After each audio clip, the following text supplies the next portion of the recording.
Mount Kenya people from Mount Kenya, Nyandarua, Kirinyaga, Embu, Nyeri, Kiambu, Meru.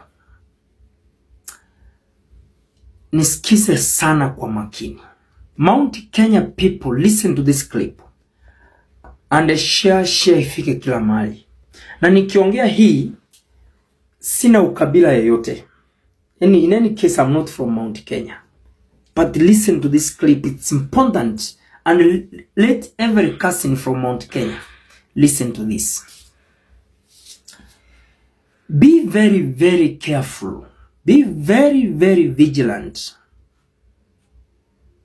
This election, year 2027, if you lose it, if you can't make right decisions so that you elect one of the united opposition leaders aingie Ikulu,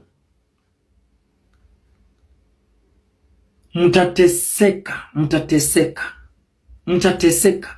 Mimi nimefanya research ya siasa na I can foresee what many of you cannot see. Maybe hii struggle Gachagua wako nayo na Uhuru wameona what might happen going forward. You have been enjoying power kwa upande ya urais, Jomo, Uhuru, Kibaki. Someone is on a mission to dislocate you. You stay far from power in the 100 years coming. This election to 2027 is very significant to your future than any other community in this republic. The unit you have, the spirit of voting munakuanga nayo, ile kumira thuraku, it is carrying a good team. The energy ama the strength ya Rigathi Gachagua is based on the numerical facts ama strength yenye munakuanga nayo kwa kupiga kura na numbers. Musipochunga.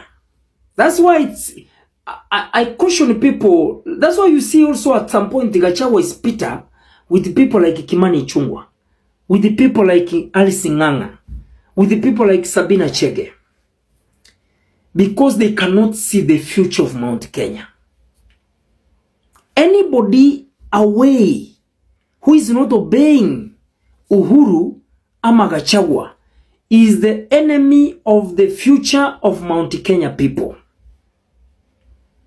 Let me tell you, it started unite other communities against Mount Kenya.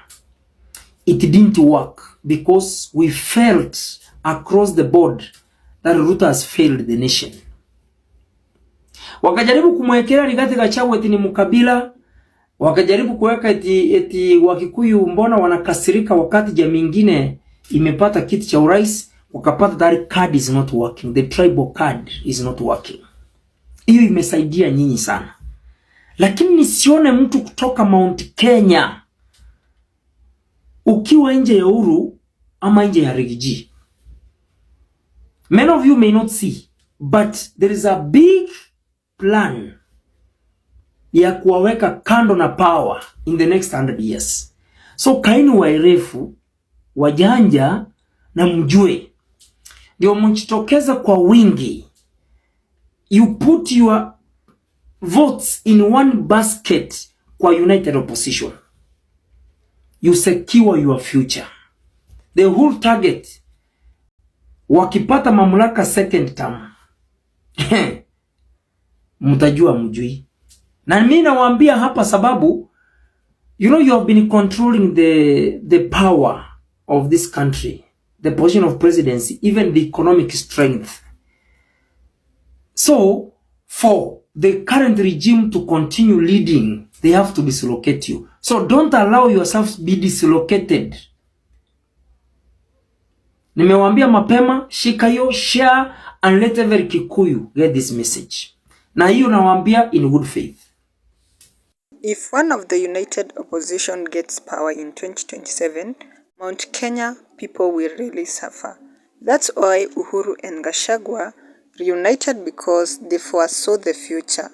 Because there are some people who came here in the comment section, like James commented and said, "This is so real.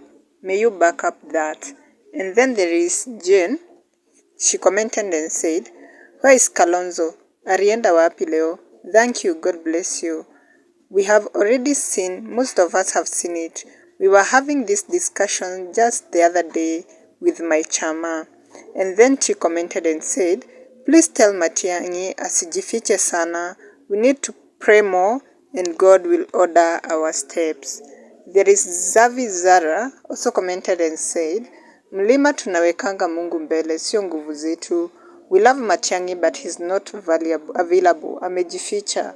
Ukweli hii nayo tunajua." Then Jane Gitonga commented and said, "God has always helped us. No matter what, God works with us. No weapon formed against us will prosper.